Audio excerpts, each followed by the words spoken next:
Hello, everybody. Welcome back to the podcast. This is a Sunday edition of Birminology. Today, we are doing a commitment edition with a pair of Ohio State commitments who have just announced their college football decision. That is Deontae and Devontae Armstrong from Lakewood St. Edward High School in Ohio, a pair of offensive linemen who have decided after a Saturday visit to Ohio State that they don't need to see anything else and they're ready to go. So, guys, welcome to the show. Congratulations. How does it feel, either one of you, Devontae or Deontae, just jump in, to be committed to Ohio State? It feels great, to commit to a school that you've been watching since you were a little kid, in that you built such a good relationship with, a close relationship with the whole staff. My parents, really like the staff and everything like that. So, it feels great. The recruiting process is over, and I love where I'm at. Yeah, just a huge weight off our shoulders. Visiting now about 4 or 5 times, having that consistent, just great environment down there. Each time we went there, we learned something new about Ohio State. Just, a huge weight off our shoulders.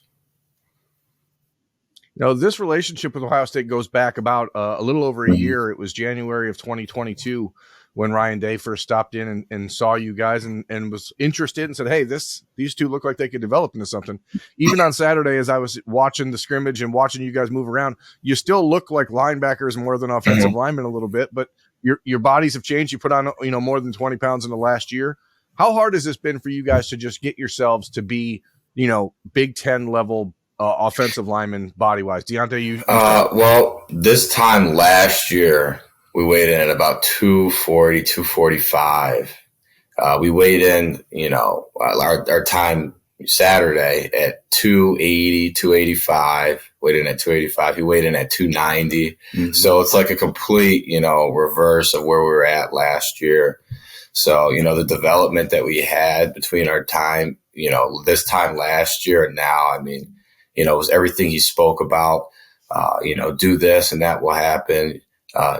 Develop and you'll, have a chance to get an offer. And now we're talking about committing, already a year ago from today, which is something, you hope to happen, but it's like that. It's like the reality. It's a surreal experience about it for sure. Devontae, how many peanut butter sandwiches,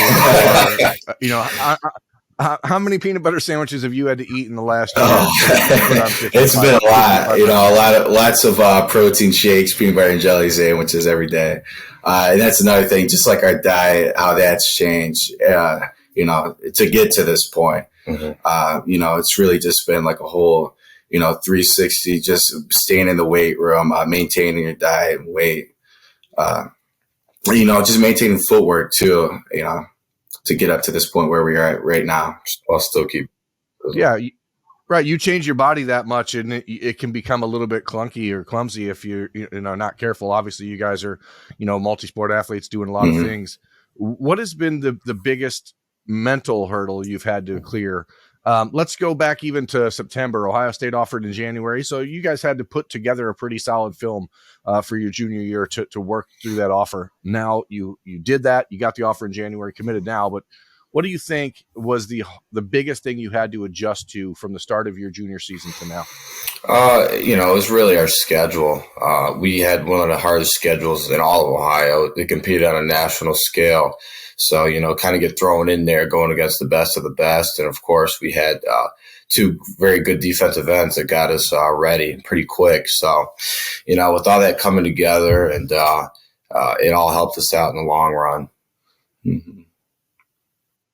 Deontae, Ohio State's recruiting you as a tackle, Devontae as a guard. As you are there on Saturday, you're hanging out with Ian Moore, you're hanging out with Mark Nave, the 2, other commitments on the offensive line. Now 4 guys committed on the offensive line, all of you in the Midwest footprint. I basically consider Indianapolis part of Ohio at this point when it comes to recruiting. Yeah. But, how did it feel just to be around those guys and to know that, hey, we mesh with these dudes? Well, we all have similar personalities, it's very easy for us to talk to each other. We talk about our schedules, how the football season went, and I was talking to them. Obviously they committed before I did. I was talking to them, how was it after you committed? how do you feel, how the fans interact with you and whatnot. It was all positive, great feedback. So, to have them, be so easily to talk to, it all helped during the recruiting process as well. Yeah, they really recruited us pretty heavy. From the time that the first day that they committed, we definitely felt that they wanted us over there. And to be able to have that support, to ask them as many questions as possible, how it was like, when you committed, the coaching staff, it was just great. If you can, walk us through the experience of telling Ohio State that this is a done deal. I mean, did you do it in Coach K's office on Saturday? So scrimmage ends. There's 150 people, it seems like, that are visiting. All you offensive linemen, you guys, and Mark, Ian, Carter Lowe from Toledo, the 2025, Nathan Roy from Wisconsin's there, another player Ohio State is recruiting. You guys all go back into the depths of the Woody Hayes Athletic Center. How does it go from that moment to sitting down and telling Ryan Day in person that you have made your decision? Well, I'll tell you, definitely didn't expect it. We walked into his office and he was talking about the wheel that they have, which, consists of like academics and that, athletics and stuff like that. And he kind of went, and defined all those terms for us. And towards like the end of our conversation almost, I kind of told him, our parents love it here. This is our 6th time being here. We've seen what we need to see. We've had a long-lasting relationship with Coach Fry and Coach Solini. So, we told him that this is the place where we want to be. So we're looking to commit today. I said that exact words. And he was like, commit today? Yeah, he was kind of in shock. Yeah. It was after he was done, giving us, when you guys come back, we're to see this and that. So, he said we just wanted to get it, done today. We've seen all we need to see. And he was just in shock. He jumped up and he was hugging us. He ran to go get Coach Fry out of his office. Yeah. So this is just an all around like surreal experience. They were definitely pumped up. So it was just really awesome. Yeah, because heading into this trip, you guys, I think, mentally had been thinking we'll return for the Ohio State spring game probably, and then see where things are at. What was it about Saturday specifically that said, hey, why do we need to go visit Penn State again? Why do we need to do this again? What was it about Saturday that was the final I think it was just having that in-depth view of how Coach Fry interacts with his players, just being in like the film room, just seeing everything. Just like the style in which they coach in that fiery style, it's just, everything that we wanted. So we were like, why waste any more time? Seeing all we needed to see.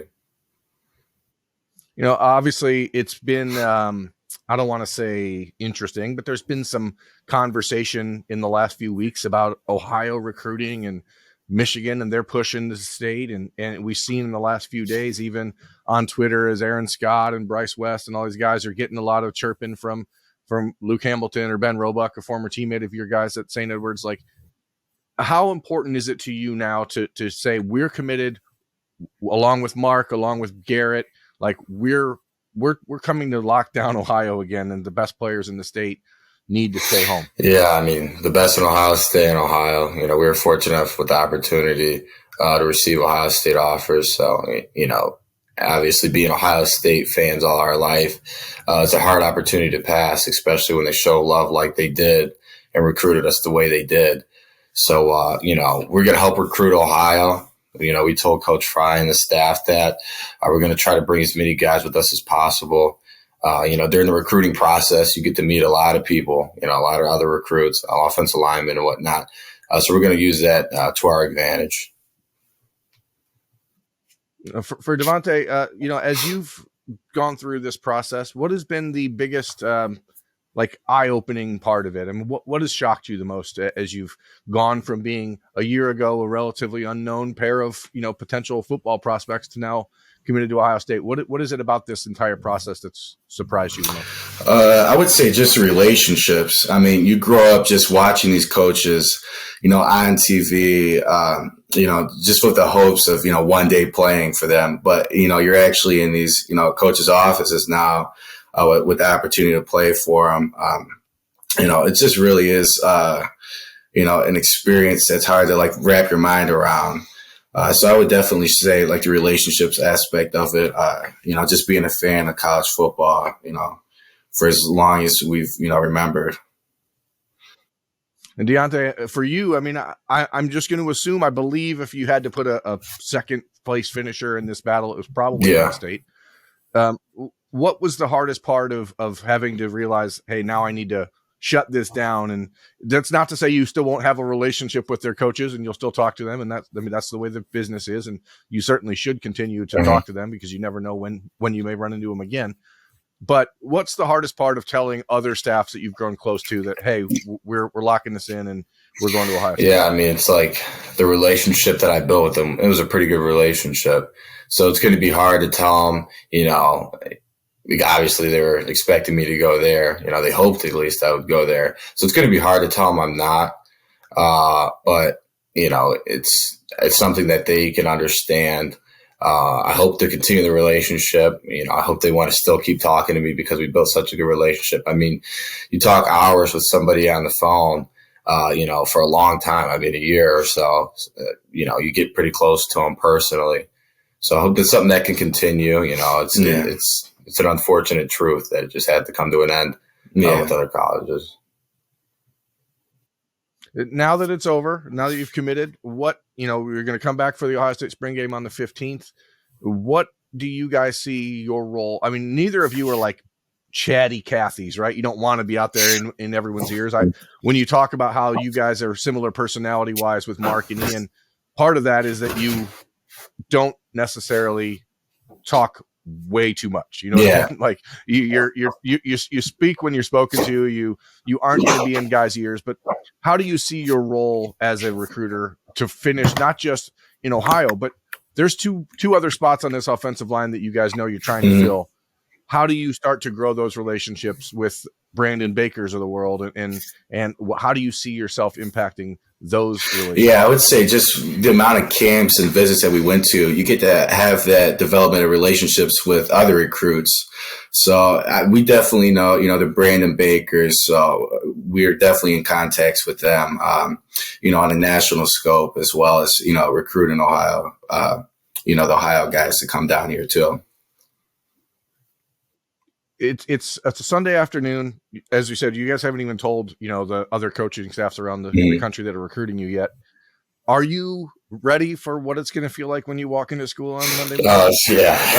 It's going to be crazy. There's obviously a lot of Ohio State fans at our school. So, I mean, they're going to be happy. The teachers are going to be pretty excited. They've been pushing me to, kind of make this decision. But I was telling them, I'm going to take it one step at a time. I'm not going to go through the recruiting process like a fan. I'm going to go as like a recruit.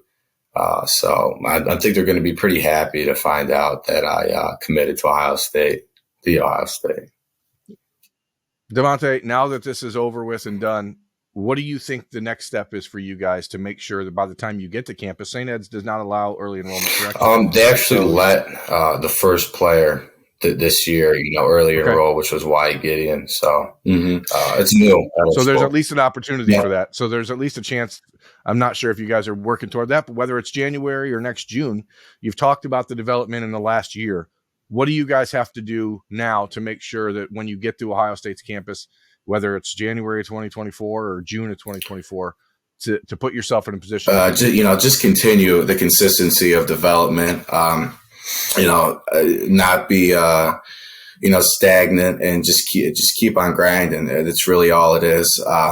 Get coaching points all the time. Coach Fry would send us clips of drills that he think would be really good for us. So just continuing to do that, continuing to maintain our weight, get stronger every single day. Yeah, the work has really just begun, and that's the truth of when you make a decision to commit to a place like Ohio State. You saw it up close and personal on Saturday as you watch freshmen like Luke Montgomery and Austin Sareveld and Josh Padilla go through, drills that they've probably never done before and in a practice that they've never experienced before. Is that eye-opening to see exactly what it takes to make it at a place like that? It definitely gives you a perspective, because Luke is somebody I actually trained with, not too far from where I live. Dale Roddick. Yeah. So, to see him go through that, And to see the development that he had, firsthand, that he's adapted to these drills that he's probably never done before, it puts it into, okay, I can do this if I put my mind to it, just like Luke had to do. He sacrificed time in the weight room and whatnot, to get to the point where he's at now. So it kind of gives you like, okay, I know this person, and I've seen the path that they went. So I know it's attainable. Devontae, is it crazy to see Luke and see how much bigger he is? Oh, yeah, it's definitely.